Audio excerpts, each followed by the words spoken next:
दोस्तों, मैं राधिका चौबे आपका अपने इस चैनल में स्वागत करती हूँ। आज की वीडियो में हम आपको कार्तिक माह का पहला अध्याय सुनाएंगे। इससे करने से क्या होता है और इसको करने से किस चीज़ का फल प्राप्त होता है ये भी बताएंगे आपको, तो आप बने रहिए हमारे वीडियो में हमारे साथ लास्ट तक। एक समय नैमिषारण्य में वास करने वाले सनकादिक 88,000 ऋषियों श्री सूत जी से कहते हैं, हे ब्राह्मण, आप हमारे इस घोर कलयुग में रक्षा करने के लिए कोई सरल उपाय बताएं। उनका यह प्रश्न सुनकर श्री सूत जी कहने लगे, हे ऋषियों, भगवान के चरणों में तुम्हारी अटल भक्ति देखकर मैं तुमसे कार्तिक महात्म्य की कथा कहता हूँ, जिसके सुनने मात्र से मनुष्य के सब पाप नाश को वैकुंठवास को हो जाता है। आप सावधान होकर सुनिए।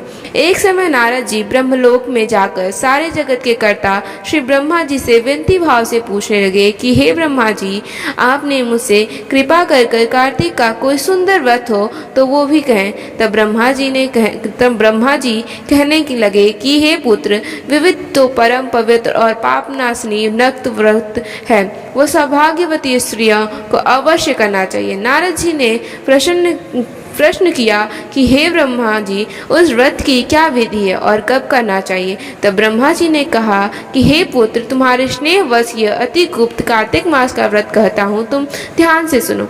अश्विन शुक्ल पूर्णिमासी को प्रातः काल उठकर शौच आदि से निवृत्त होकर दंत मंजन आदि करके संगम में नदी, सरोवर, कुंड, कूप या घर में स्नान करें। व्रत के एक दिन से पहले सिर न धोवे तथा व्रत वाले दिन विधि पूर्वक स्नान पवित्र मन से विधाता का स्मरण करें तथा व्रत का संकल्प करें और यह कहें कि हे जगत के कर्ता, आप मेरे पति की रक्षा कीजिए, मेरी संतान की वृद्धि करिए। ये कह कर सूर्य को प्रणाम करें और सुंदर वस्त्र तथा आभूषणों को धारण करें। दिन के समय भोजन न करें, न ही जल पीवे, अर्थात भोजनादि में सारा दिन बितावे।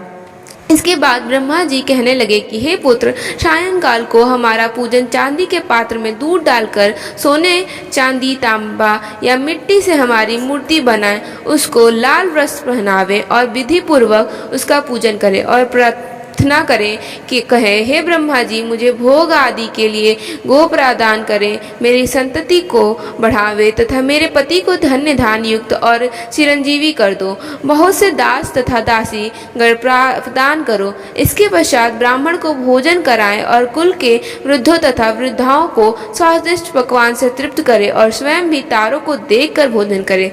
यह अश्विन शुक्ल पूर्णिमा को ब्रह्मा जी का नक्त व्रत होता है। यह व्रत सब प्रकार के पापों का नाश करने वाला, समस्त कामनाओं को पूर्ण करने वाला तथा ज्ञानी पुरुषों को मुक्ति देने वाला होता है।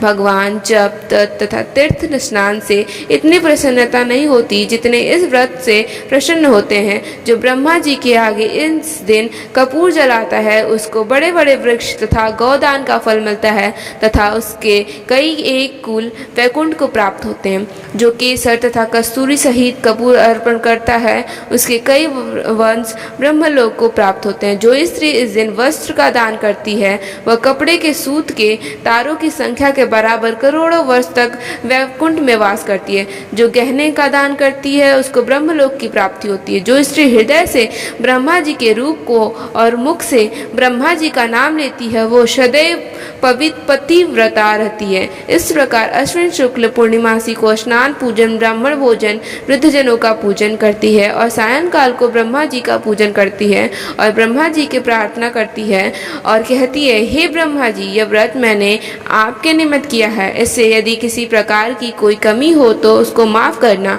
इस तरह विधि विधान से अपना व्रत पूर्ण करें। जो कोई इस कथा को पढ़ता है अथवा सुनता है, उसको भी अश्वमेध यज्ञ का फल प्राप्त होता है। यही हमारी प्रथम अध्याय का विराम है। कल कार्तिक मास के अगले अध्याय को सुनाएंगे। तब तक नाम जप करते रहें। हरे कृष्ण कृष्ण कृष्ण हरे हरे, राम हरे राम राम राम हरे हरे। राधे राधे। दोस्तों, अगर आपको हमारी वीडियो पसंद आई हो तो वीडियो को लाइक करें, चैनल पर नए हैं तो चैनल को सब्सक्राइब करें और बेल आइकन दबाना ना भूलें।